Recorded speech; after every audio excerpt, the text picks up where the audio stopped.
just 1 second. The gate is open. Yeah.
We could always move if necessary.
Nice to see you after all these years.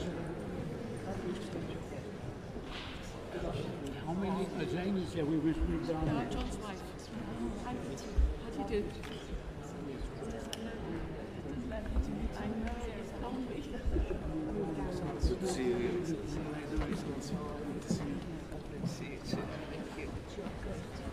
Jane, were you sitting up front?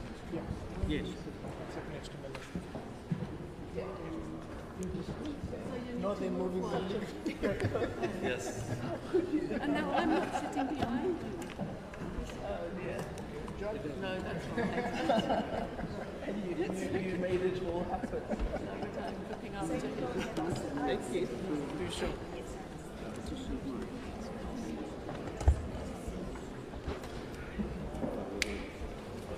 It's your So good to see you. I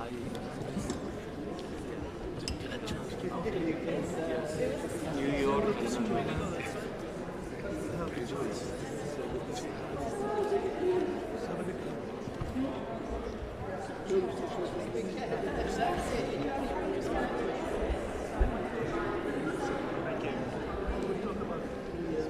How are you? Thank you.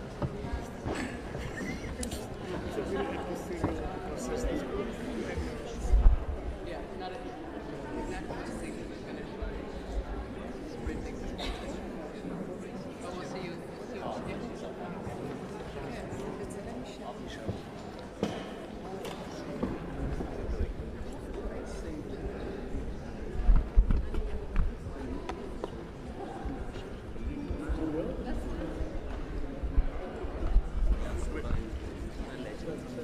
Curious, we can see them.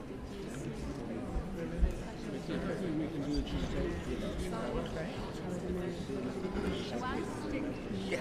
just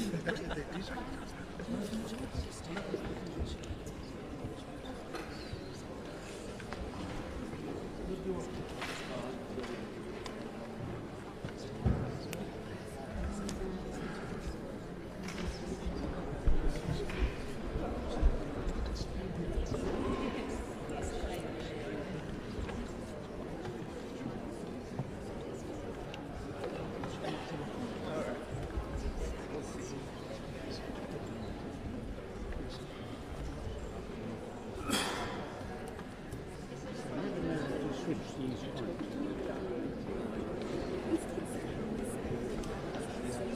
Yes, but I haven't given him a full down.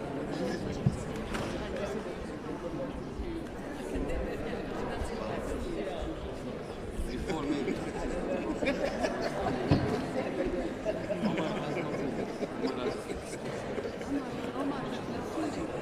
Yes.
Please be seated. Veuillez vous asseoir.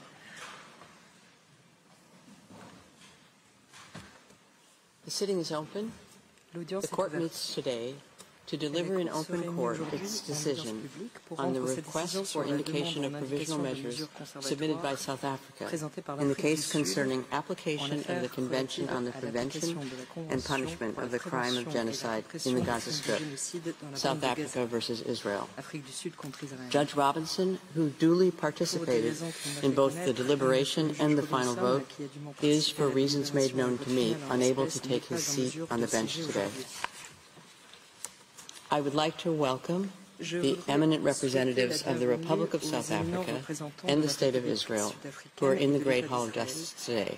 In particular, I recognize the presence of Her Excellency Ms. Naledi Pandor, Minister of International Relations and Cooperation of the Republic of South Africa. I recall that on 29 December 2023, South Africa filed in the Registry of the Court an application instituting proceedings against Israel concerning alleged violations in the Gaza Strip of obligations under the Convention on the Prevention and Punishment of the Crime of Genocide, to which I shall refer as the Genocide Convention or the Convention. The application of South Africa contained a request for the indication of provisional measures submitted with reference to Article 41 of the statute and to Articles 73, 74, and 75 of the Rules of Court. In accordance with the usual practice, I shall not read the introductory paragraphs of the order which set out the procedural history of the case. I shall also omit or summarize some other paragraphs. I shall therefore begin the reading of the order at paragraph 13.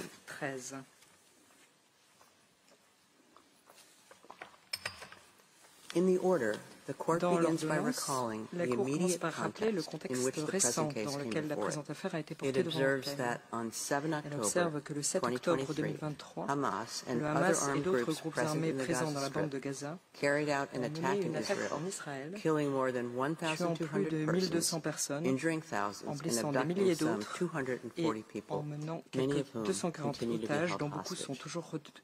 Following this attack, Israel launched a large-scale military operation in Gaza by land, air, and sea, which is causing massive civilian casualties, extensive destruction of civilian infrastructure, and the displacement of the overwhelming majority of the population of Gaza.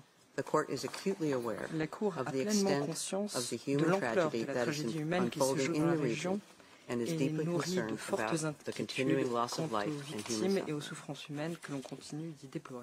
The ongoing conflict in Gaza has been addressed in the framework of several organs and specialized agencies of the United Nations.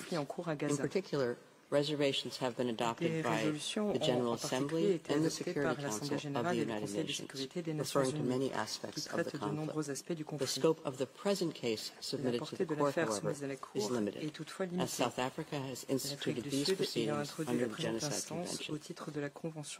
The Court then turns to the conditions needed to be fulfilled in order for it to indicate provisional measures.